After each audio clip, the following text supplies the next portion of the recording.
Hello students, कैसे हो आप सभी। उम्मीद करती हूँ बहुत अच्छे होंगे और बहुत ही मन लगाकर अपनी पढ़ाई कर रहे होंगे।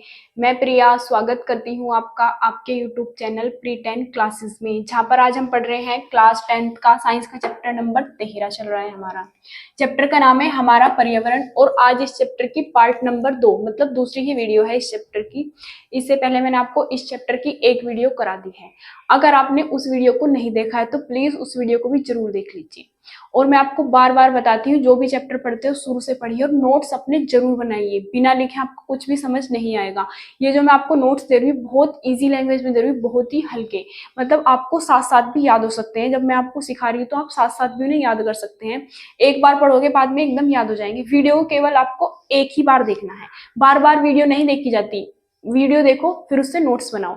और भी अदर सब्जेक्ट की कहीं से भी अगर आप पढ़ाई करते हो तो आपको एक ही बार वीडियो देखनी होती है, फिर उसके नोट्स जरूर बनाइए जो पढ़ते हैं आप।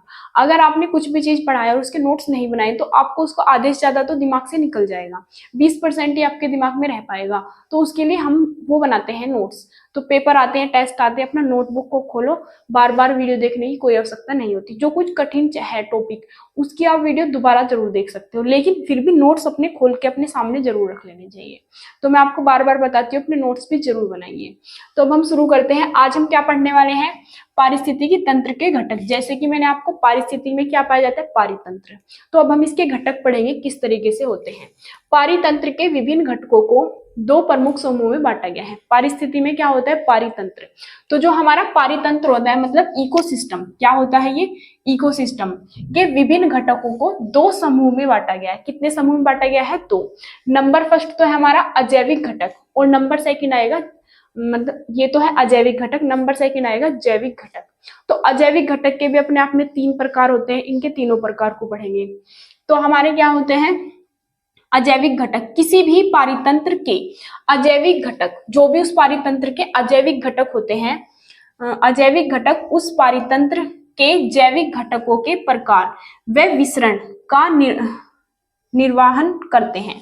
मतलब जो भी हमारे अजैविक घटक होते हैं, मतलब जिनमें जीवन नहीं होता, अजैविक घटक होते हैं उस पारितंत्र के जैविक घटक जिनमें जीवन होता है, उन पर जैविक घटकों के प्रकार, जैविक घटकों के जो प्रकार होते हैं वे विसरण का निर्धारण करते हैं। जो भी इसमें विसरण होता है या उसके अकॉर्डिंग ही वे काम करते हैं।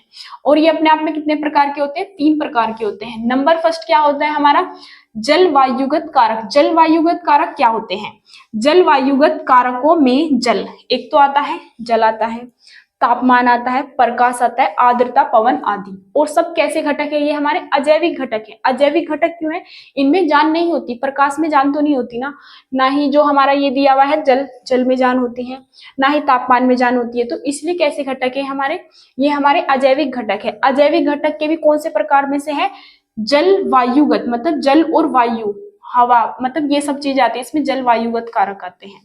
नंबर सेकंड होते हैं हमारे कार्बनिक पदार्थ। कार्बनिक पदार्थ वो होते हैं जिनमें कार्बन पाया जाता है।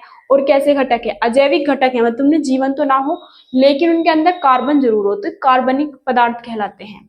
कार्बनिक पदार्थ में क्या आता है हमारा, ह्यूमस। ह्यूमस किसे कहते हैं, जो आपने देखा है खाद, मतलब हम बहुत सारा जो कचरा है एक साथ इकट्ठा कर देते हैं, उसे फिर मतलब गड्ढे में भर देते हैं, ढक देते हैं, तो उसके बाद कुछ साल बाद उसका क्या बन जाता है, खाद बन जाता है, तो ह्यूमस होता है। क्या बोलते हैं उसे, ह्यूमस। ये क्या है इसके साथ जुड़ा हुआ इस तरीके से, ह्यूमस। और क्या होते हैं करकट, मतलब कचरा वगैरह जो भी होता है आदि। ये सब हमारे क्या होते हैं, कार्बनिक पदार्थ होते हैं। इकट्ठे होके एक दो साल बाद मतलब कचरा फिर हमारा ह्यूमस बन जाता है, मतलब खाद के रूप में उपयोग कर सकते हैं, खेतों में डाल सकते हैं। ऑर्गेनिक खाद होता है ये। एक तो हमारे रासायनिक खाद आते हैं, जब हम रासायनिक खादों को अपने खेत में डालते हैं उसके बहुत नुकसान होते हैं। एक तो आजकल देखो हमारा स्वास्थ्य खराब हो रहा है, हर चीज, मतलब जो भी फसलें उगाई जाती है उनमें इतनी ज्यादा दवाई डाली जाती है जिसकी कुछ हद नहीं है, मतलब इतने ज्यादा दवाइयां डालते हैं उसमें। अब ह्यूमस बहुत कम डालते हैं, मतलब जो ये होता है ना खाद, ये खाद सबसे अच्छा खाद होता है। मतलब जो हमारे घर का कचरा होता है, कूड़ा होता है, उसे इकट्ठा करके उसका जब कचरा वो बन जाता है ह्यूमस या खाद बन जाता है, खेत में हमें वही डालना चाहिए। जो मतलब जिस खेत में वो डाला जाता है ना, तो उसकी जो सब्जियां फल होते हैं वे बहुत ही पौष्टिक होते हैं, मतलब और बिल्कुल भी उसमें कोई नुकसान नहीं होता। लेकिन आजकल हमारी किसी भी चीज हमें शुद्ध तो नहीं मिल रही, फलों में भी क्या हो रहा है, मिलावट हो रही है बहुत ज्यादा, केमिकल लगा के उन्हें पकाया जा रहा है समय से पहले। हर मौसम में हर फल मिल रहा है आजकल, पहले क्या था मौसम में ही फल मिलता था, अब किसी भी मौसम में आप आम खा सकते हो। तो मतलब बिना मौसम के ही मिल रहा है, तो ये किस तरीके से मिलता है, ये रसायनों द्वारा बनाए जाते हैं। केमिकल लगा के इन्हें बहुत समय, लंबे समय तक अच्छे रखे जाते हैं, जो कि बिल्कुल भी स्वास्थ्य के लिए अच्छे नहीं होते। इसी तरीके से बहुत सारी समस्याएं होती हैं। तो जो हमारा ये ह्यूमस होता है, ये खाद सबसे अच्छा होता है। अब नंबर 3 पे आता है हमारा अकार्बनिक पदार्थ। अकार्बनिक पदार्थ वो होते हैं जिसमें कार्बन नहीं होता। तो अकार्बनिक पदार्थ कौन से हैं, जिसमें कार्बन नहीं होता और अजैविक घटक में आते हैं। जो हमारे सभी पोषक तत्व है, जो हमें पोषण देते हैं, सारे पोषक तत्व इसमें आएंगे। पारितंत्र के अकार्बनिक पदार्थ कहलाते हैं। इसमें क्या होता है, जल में घुलित गैसें भी आती है। जो जल में घुली हुई गैसें होती है, ऑक्सीजन, हाइड्रोजन, ये सब गैसें भी हमारी कैसी है, अकार्बनिक। अकार्बनिक क्यों होते हैं, जिसमें कार्बन नहीं है वो अकार्बनिक है, और जिसमें कार्बन है वो क्या है, हमारे कार्बनिक। तो उम्मीद करती हूँ आपको अजैविक घटक तो बहुत अच्छे से समझ आ गए होंगे। अब मैं आपको इसके बाद पढ़ाऊंगी जैविक घटक। तो जैविक घटक के भी प्रकार पढ़ेंगे। तो ये तो अभी हमने कौन से प्रकार पढ़े हैं, अजैविक घटक। उम्मीद करती हूँ आपको समझ आ गया होगा। अब आप इसका स्क्रीनशॉट लेके नोट कर लीजिए, फिर हम आगे कंटिन्यू करेंगे।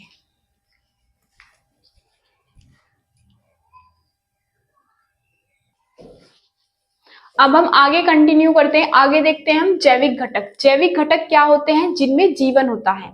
तो जैविक घटक में क्या होता है, जीवों को उनके पोषण के आधार पर तथा पारितंत्र में उनकी भूमिका के आधार पर निम्न 3 श्रेणियों में बांटा गया है। तो जो हमारे जैविक घटक है उन्हें भी हमने 3 श्रेणियों में बांटा है। एक तो होते हैं उत्पादक, एक होते हैं उपभोक्ता, और एक होते हैं अपघटक। तो ये 3 श्रेणियों में बांटे गए हैं। किसके आधार पर बांटे हैं इन्हें हमने, उनके पोषण के आधार पर। पोषण के आधार पर इन्हें 3 वर्गों में बांटा गया है। नंबर फर्स्ट आता है हमारा उत्पादक। उत्पादक क्या होते हैं, देखो जैसे को आपको नाम से ही समझ सकते हो, उत्पादक का मतलब जो अपना भोजन स्वयं बनाते हैं और दूसरों के लिए भी भोजन बनाते हैं, ये क्या होते हैं, उत्पादक। तो इसमें लिखेंगे हम, वे जीव जो अपना भोजन स्वयं बनाते हैं उत्पादक कहलाते हैं। मतलब जो जीव अपना भोजन स्वयं बनाएंगे वही क्या कहलाएंगे, उत्पादक। उत्पादक कहलाएंगे। पारितंत्र में हरे पौधों को उत्पादक कहा जाता है। जो हमारा पारितंत्र है, इकोसिस्टम है, उसमें हरे पौधों को हम क्या कहते हैं, उत्पादक। क्योंकि हरे पौधे ही अपना भोजन स्वयं बना सकते हैं प्रकाश संश्लेषण की क्रिया द्वारा। स्वयं बनाने का मतलब ये नहीं होता कि जी हम भी तो अपना भोजन खुद बनाते हैं, हमारी मम्मी खुद सब्जी रोटी बनाती है, इससे मतलब नहीं। सब्जी रोटी के लिए जो मटेरियल है, मतलब सब्जी कहाँ से आती है, वो तो आपने खुद ही बनाई। अनाज कहाँ से आया, वो तो आपने खुद ही बनाया, वो तो आपको पौधों ने बना के दिया। तो आप उत्पादक नहीं हो सकते। मतलब जो घर में अपना खाना खुद बनाते हैं वो उत्पादक नहीं है। उत्पादक ये होते हैं जो अपने लिए सब्जी, अगर हम अनाज भी अपने लिए अपने आप बनाते हैं तब हम उत्पादक कहलाते हैं। जो सब्जी है हम काट के बनाते हैं, मतलब सब्जी बनाते ही तो है, लेकिन नेचुरल जो सब्जी हमें मिली है वो हमने तो नहीं बनाई, वो किसने बनाई है, हमारे पौधों ने बनाई है। तो उत्पादक कौन कहलाते हैं, पौधे। तो ये क्या होता है, हरे पौधे उत्पादक कहलाते हैं। ये जीव प्रकाश संश्लेषण की क्रिया द्वारा, प्रकाश संश्लेषण की जो क्रिया होती है उसके द्वारा सूर्य की विकिरण ऊर्जा को खाद्य पदार्थों की रासायनिक ऊर्जा में बदल देते हैं। ये क्या करते हैं, जो इनकी पत्ती होती है हरे रंग की होती है, उसमें क्लोरोफिल पाया जाता है। तो जो पत्ती होती है, जैसे उसके ऊपर प्रकाश पड़ता है तो उससे अपना भोजन बना लेती है। जो प्रकाश ऊर्जा है उसे किस में बदल देती है, अपनी रासायनिक ऊर्जा में बदलती है, भोज्य पदार्थों की। अपना भोजन खुद बना लेती है। नंबर 2 पे आता है हमारा उपभोक्ता। उपभोक्ता क्या होता है, जो दूसरों पर निर्भर करता है। मतलब जो इन्होंने भोजन बनाया इनका ये खाने लग जाएगा। तो वे जीव जो अपना भोजन के लिए दूसरे जीवों पर निर्भर रहते हैं। जैसे कि आपने वो देखा होगा, चूहा। चूहा क्या खाता है, घास। घास कौन बना के देगा, पेड़ पौधे। तो जो वो है अपने भोजन के लिए पेड़ पौधों पर निर्भर करता है। इसी तरह मनुष्य भी, मतलब हमें सेब खाना है तो हम किस पे निर्भर करेंगे, सेब के पेड़ पर। हमें आम खाना है तो हम किस पे निर्भर है, आम के पेड़ पर। अगर वो हमें आम देगा तभी तो हम आम खाएंगे अपने, मतलब हम दूसरों पर निर्भर करते हैं। तो हम क्या कहलाते हैं, उपभोक्ता।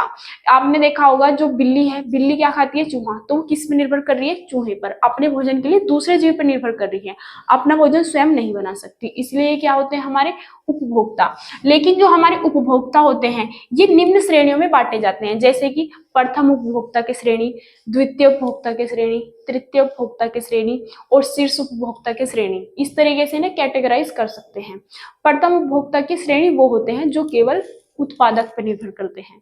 द्वितीय श्रेणी के वे होते हैं जो प्राथमिक उपभोक्ता जो होते हैं उन पर निर्भर करते हैं, तृतीय श्रेणी के जो द्वितीय पर निर्भर करते हैं। इस तरीके से इनकी कैटेगरी बांटी गई है। लेकिन जो इनके प्रकार है वो तो मैं आपको बाद में कराऊंगी, पहले मैं आपको इसके उत्पादक के मतलब उत्पादक के बाद हमारा नंबर 3 अपघटक आता है, तो पहले हम अपघटक पढ़ लेंगे। उत्पादक आपको समझ आ गया। तो जो जीव अपने भोजन के लिए दूसरे जीवों पर निर्भर करते हैं उपभोक्ता कहलाते हैं। जैसे कि कौन है, मनुष्य है, पौधों पर निर्भर कर रहा है, जानवर है, दूसरे जानवरों पर निर्भर कर रहा है, छिपकली है, कीट पतंगे खा रही है, उन पर निर्भर कर रही है, बिल्ली है, चूहा खा रही है, उस पर निर्भर कर रही है, आदि। तो ये सब जीव क्या है, दूसरे जीवों पर अपने भोजन के लिए निर्भर रहते हैं, इसलिए इनको क्या कहते हैं, उपभोक्ता। उम्मीद करती हूँ यहाँ तक आपको ये समझ आ गया होगा। अब आप इसका स्क्रीनशॉट लेके नोट कर लीजिए।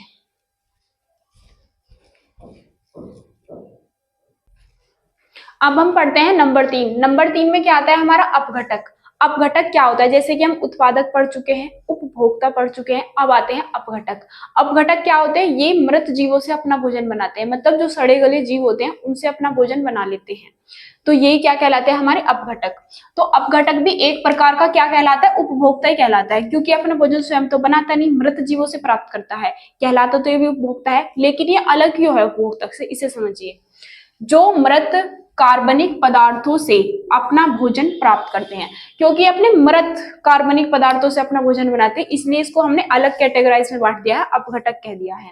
ये भी एक प्रकार का उपभोक्ता होता है, लेकिन ये अपना भोजन किससे बनाते हैं, मृत कार्बनिक पदार्थों से अपना भोजन प्राप्त करता है।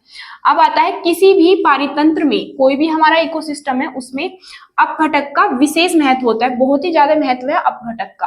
वो क्यों है, क्योंकि ये पदार्थों के चक्रण में सहायता करते हैं, मतलब चक्रण में सहायता करते हैं।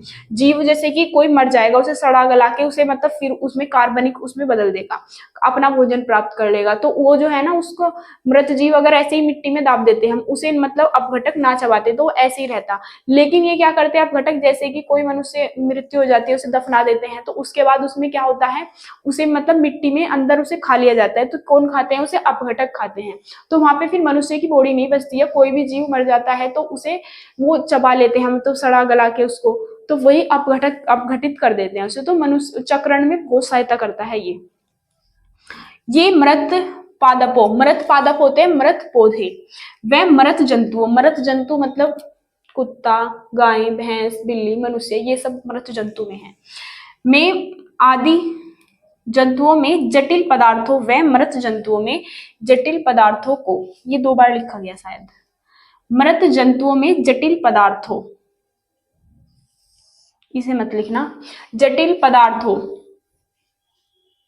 पदार्थों को सरल पदार्थों में, यहाँ इसके बाद आप ये लिख लेना, जंतुओं में जटिल पदार्थों को सरल पदार्थों में अपघटित कर देता है, जटिल से सरल में अपघटित कर देता है। और इन्हें हम क्या कहते हैं, अपमार्जक भी कहते हैं। अपमार्जक किसे कहते हैं, अपमार्जक वैसे हम डिटर्जेंट को बोलते हैं, जो मतलब धुलाई करता है, सफाई करता है कपड़ों की। तो अपमार्जक ही इसलिए कहलाते हैं क्योंकि पर्यावरण की सफाई करते हैं। अब आप मानो एक कोई कुत्ते की मृत्यु हो गई, उसे मिट्टी में दाब दिया या ऐसे ही पड़ा है कहीं पे, उसे किसी ने मतलब कुछ नहीं किया, तो कितना दुर्गंध फैल जाती है वहां पे। और वो फिर अगर अपघटित ना हो, मतलब जो ये अपघटक है उसे ना खाए उसकी बॉडी को, तो फिर क्या होगा, वहां मतलब दुर्गंध फैली रहेगी ऐसे। तो इसीलिए बहुत महत्वपूर्ण है ये, क्या करते हैं ये अपमार्जक इसीलिए कहलाता है क्योंकि ये पर्यावरण की सफाई कर देते हैं, सड़े गले हुए जो मतलब वे होते हैं कार्बनिक पदार्थ उनको खा लेते हैं, इस वजह से ये क्या कहलाते हैं, अपघटक। उम्मीद करती हूँ यहाँ तक आपको समझ आ गया होगा। अब आप इसका स्क्रीनशॉट लेके नोट कर सकते हैं। और अगर आप हमारे चैनल पर नए आए हैं तो प्लीज चैनल को सब्सक्राइब जरूर कर लीजिए और वीडियो को लाइक करना ना भूलें। मिलते हैं अगली वीडियो में, तब तक के लिए जय हिंद, जय भारत। अब आप नोट कर सकते हैं।